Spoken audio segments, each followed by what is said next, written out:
안녕하세요. 유이스입니다. 오늘은 많은 일본 유학을 준비하시는 분들 또는 유학을 준비하시는 분들에게 꼭 도움이 될 만한 학비 줄이기 영상입니다. 유학을 준비하시는 분들은 처음 접하는 나라에서 생활해야 되기 때문에 비행기값, 집값, 생활비, 식비 등등 아주 많은 비용이 듭니다. 그래서 아낄 수 있을 때 아끼는 것이 가장 중요하다고 생각되는데요. 특히 이 여러 가지 비용 중에 많은 비용을 차지하는 학비 또는 수업비는 유학생이 돈을 아낄 수 있는 최대의 특권입니다. 하지만 여러분들도 아시다시피 도쿄대, 교토대, 오사카대, 히토츠바시대, 히로시마대, 치바대 등등 많은 국공립대학교는 수업 면제 제도가 있습니다.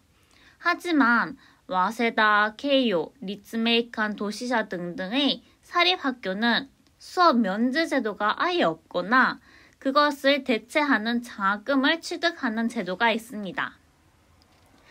오늘 이야기할 내용은 수업료 면제 제도가 무엇인지, 그리고 수업료 면제 신청 방법은 어떻게 하는 것인지, 그리고 수업료 면제를 받기 위한 꼼수에 대해서 이야기하겠습니다.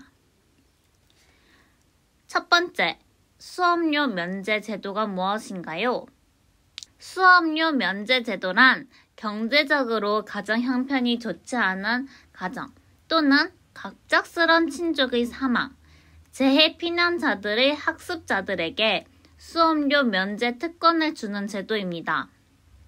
경제적으로도 조금이나마 학교에서 도움을 줄 수 있도록 면제 제도를 마련해서 학생들이 알바나 인턴 등으로 시간을 뺏기지 않고 수업에 집중할 수 있도록 하는 것이 목적입니다.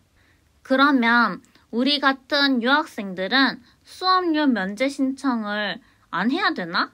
라고 생각하시는 분들이 많으실 겁니다. 하지만 일본에서 한국이나 다른 외국의 소득 증명서를 확인할 수 없기 때문에 다들 신청하셔도 됩니다. 이것은 법적으로 아무런 문제가 없습니다. 두 번째, 수업료 면제 신청 방법입니다.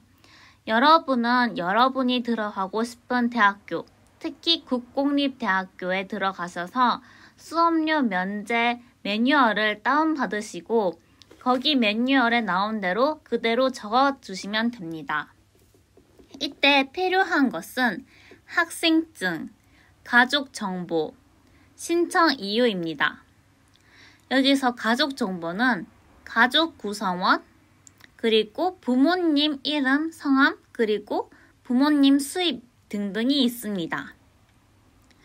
여기서 부모님 수입은 조금 자기가 생각하는 수입보다 낮게 적어야 합니다. 그리고 신청 이유를 적으셔야 합니다. 이 신청 이유는 150에서 250자 정도를 적습니다. 이것은 오사카 대학교의 예입니다.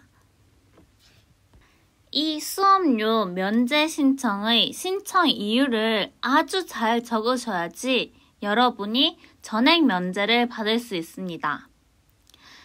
신청을 하면 대부분의 학생들이 반액 면제를 받을 수는 있습니다. 하지만 전액 면제를 받기 위해서는 아주 MSG를 많이 적으셔야 합니다. 그러면 세 번째, 수업료 면제를 받기 위해 어떻게 이 신청 이유를 쓰는지에 대한 꼼수에 대해서 알아보겠습니다. 신청 이유에 꼭 적어야 할 내용인데요. 먼저 첫 번째, 나는 학업에 열중하고 있다. 이게 가장 중요합니다. 나는 이 수업료 면제를 받으면서 학업이라는 본업에 좀 더 충실할 수 있다는 것입니다. 무슨 뜻이냐 하면 알바나 다른 돈벌이를 조금 줄여서 공부에 전념할 수 있다는 이야기입니다. 고로 자기가 어떤 공부를 하고 싶고 또 어떤 연구를 하고 싶은지 확실히 알아두시고 연구해 두시면 수업료 면제 신청 시 시간 들이지 않고 서류를 작성하실 수 있습니다. 두 번째, 알바. 자기가 지금 어떤 알바를 하고 있는지 이야기해야 합니다. 단, 이 알바가 내가 하고 싶은 연구와 공부에 방해를 주고 있다는 이야기를 합니다. 사실 저는 한국어를 가르치는 알바로 1시간에 3만 원을 버는 고수입 그리고 꿀 알바를 했었지만 편의점 알바로 돈은 얼마 못 받고 시간은 엄청 들여서 공부할 시간이 많이 안 난다는 듯이 적었습니다. 학교에서 내가 하고 있는 알바에 대한 구체적인 증서를 내라고 하지 않기 때문에 많은 양의 MSG는 상관없습니다. 그리고 세 번째, 가족 상황입니다. 물론 안 좋게 적어야 되겠죠? 저 같은 경우에 제 아버지는 60세가 넘으셔서 한국에서 거의 정년퇴직에 가까운 나이이셨습니다. 하지만 이 상황을 잘 이용해서 수업료를 지급해 주시는 부모님들의 상황이 퇴직 대상이라는 식으로 이야기를 해서 수업료를 내기 어려운 현실을 이야기했습니다. 그리고 네 번째, 앞으로의 미래 계획입니다. 학교 졸업 후 어떤 일을 하고 싶은지 간단히 적습니다. 나의 꿈을 이루기 위해 공부를 하고 연구를 하고 싶다는 식으로 구체적으로 적는 것이 좋습니다. 이렇게 적은 것들을 바탕으로 마지막에 해야 할 것은 기간 내에 제출하는 것입니다. 가끔 기간 내에 제출을 하지 못하고 행정과에서 부탁해달라, 좀 받아달라 이렇게 이야기하시는 분들이 있으신데 이것은 절대 일본 행정부에서는 받아주지 않습니다. 네, 오늘은 이렇게 수업료 면제 신청에 대한 것을 알아보았는데요. 제 유튜브를 보시는 많은 분들이 꼭 전액 면제를 받으셔서 행복하게 그 돈으로 맛있는 것도 먹고 좋은 옷도 사 입으시길 바랍니다.